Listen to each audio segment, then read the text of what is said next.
রবিবারের গোধূলি বেলায় টটেনহামের জন্য যা ছিল বুকফাটা হাহাকার, সোমবারের তপ্ত দুপুরে তা রূপ নিয়েছে কিঞ্চিত স্বস্তিতে।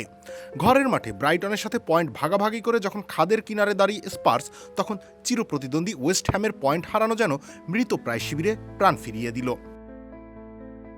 টটেনহামের বস ডিজার্বি হয়তো এখনও স্বপ্ন দেখেন টানা 5 জয়ে রাজকীয় প্রত্যাবর্তনের, কিন্তু রূঢ় বাস্তবতা বলছে অন্য কথা।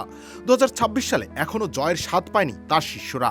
গত 15টি ম্যাচের দীর্ঘ জয়হীন মরুভূমি যেন উত্তর লন্ডনের এই ক্লাবটিকে 91 বছর আগের এক বিষাদময় রেকর্ডের দিকে ঠেলে দিচ্ছে। 1934 সালের সেই টানা হারের স্মৃতি আজ আবার ফিরে আসছে প্রেতাত্মা হয়ে।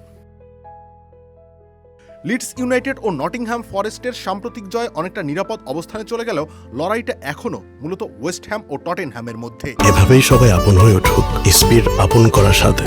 ইসপি আপন করার স্বাদ। লিডসের হাতে 39 পয়েন্ট থাকায় তারা প্রায় নিরাপদ, কিন্তু 33 পয়েন্ট নিয়ে ওয়েস্ট হ্যাম এবং 31 পয়েন্ট নিয়ে টটেনহ্যামের ভাগ্য এখনো দুলছে। আগামী সপ্তাহে অবনমিত উলফসের মুখোমুখি হবে টটেনহাম।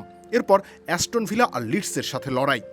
ভিলা যখন ইউরোপা লিগের সেমিফাইনালের চাপে থাকবে, সেই সুযোগটি হয়তো লুফে নিতে চাইবে স্পার্স। অন্যদিকে ওয়েস্ট হ্যামের সামনে দাঁড়িয়ে শিরোপার দাবিদার আর্সেনাল এবং শক্তিশালী নিউক্যাসল। নুনো এসপিরিতো সান্তোর জন্য এই পথ পাড়ি দেওয়া হিমালয় জয়ের মতোই কঠিন। সাধারণত 36 পয়েন্টে প্রিমিয়ার লিগের জীবন রক্ষা হলেও ওয়েস্ট হ্যামের ইতিহাস বলছে ভিন্ন কথা। 2002-03 মৌসুমে 42 পয়েন্ট নিয়েও যে দলটিকে অবনমিত হতে হয়েছিল, তাদের জন্য এবারের প্রতিটা গোল যেন একটা অমূল্য সম্পদ। মাঠের লড়াই এখন কেবল বলের পেছনে দৌড়ানো নয়, এটি এখন আভিজাত্য রক্ষার লড়াই। টটেনহাম কি পারবে তাদের অর্ধ শতাব্দীর ঐতিহ্য আঁকড়ে ধরতে, নাকি নতুন আবাহনে বিসর্জিত হবে ইতিহাসের পাতায়? উত্তরের অপেক্ষায় ফুটবল বিশ্ব।